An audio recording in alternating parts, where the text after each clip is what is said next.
Everybody, I'm Dave Porter. I'm with the UCAN Renewable Energy Group, and me and Kathy Hahn, who's taking the video, are here today, and we're interviewing Laurie and Kevin Dudley. They're going to talk about their experience with their solar photovoltaic array. Take it away, Dudleys. Okay, hi. Hi. I'm Kevin Dudley, and this is Laurie Dudley. This is our solar system in our backyard here, and we had this installed back in September last year, So so 2020. 2020, and it was put in by Nichols Energy Systems, and they did a really beautiful job for us. So we have about 6.4 kilowatts of solar power here in this array, and it's mounted on the ground on a stand, and the stand doesn't disturb the earth at all because basically there's just some anchors that are pushed into the ground to hold it down, so there's no concrete or foundations or anything like that. And that's kind of important because we live in the Lake District here in Cazenovia, and soil disturbance is a big issue for the Lake District, so we wanted to avoid that. And so we wanted to say that we encouraged the town to change the law, because before in the Lake District you couldn't have ground mounted solar panels, and now you can if you go in front of the zoning board and they come and look at your property. And we couldn't put ours on the roof because we had too much shade on the roof. So that was one of the reasons we put it on the ground. So Yeah.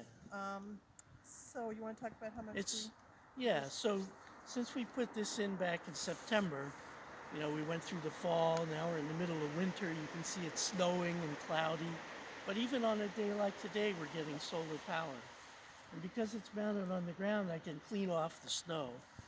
So you'll see people around here have it on their roof sometimes, and it's buried in snow most all winter long, and they don't get anything. But so far, we've got about 80% of our electric needs since September using this kind of a system. Yeah, so we've actually made 1.4 Here's megawatt our hours. tool for cleaning off the panel. It's just a snow rake, basically foam, and you can see it's pretty easy. You just clean the panels off like that. And I come out here whenever they get covered up and clean them off. I had a question. Does that array, can it tilt? So it's at Or a is it fixed fixed? angle. Uh-huh. So Nichols Energy Systems, they did some calculations. Yeah. They figured out the best angle for panels in our yard facing south like they are. Yep. And this was it. Right. So this way we get the most energy throughout the whole year. Yep. It's pretty expensive to put in one that moves. So, the cost analysis didn't make it worth it to do that. And the other thing is, we wanted to use this as a demonstration because I'm hoping that the village and the town eventually get solar farms. So I'm going to underplant this whole area with pollinator-friendly plants and make a pollinator-friendly garden under here.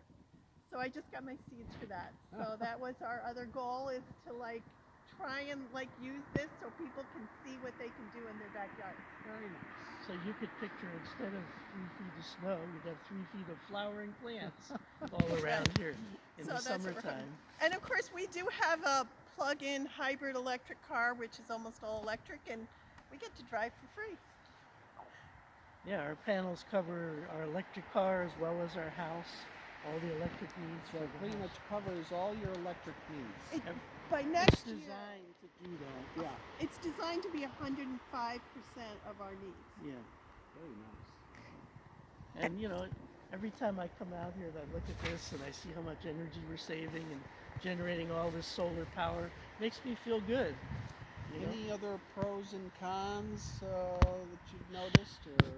You have to be willing to, I guess, look at it, which we think is fine. But Yep. that's one of the things. That's why I want to put pollinator-friendly plants around it so it looks nicer. And I have a lot of gardens here anyway, so. You guys have any questions? No, I think maybe Kathy, if you took a picture of their house to kind of see how it's shaded and why this was the best. Yeah, we Best have option. actually an acre and a half of land, but all of this is like a forest, the basically. west and the south and the east. Yeah. All have shading. This is the sunniest spot in the world. No place else that even gets sun this time of year, except for this spot. Well, you guys are solar pioneers in Cazenovia. We're not the first, but Certainly certainly. we know a bunch of people that have panels already, Right. but they're all on the roof except for Eric. He has his on the ground. Eric Jarbeck? Yeah, Yeah, and then the Stormans put in a really big system that's on the ground. up on Route 20. Yeah. That Kathy mentioned that. So I think we'll conclude the interview. I want to thank you so much on behalf of UCAN, and we hope to post this presentation on the UCAN website. So Yeah. I hope more people do it. Yeah, Yeah. me too.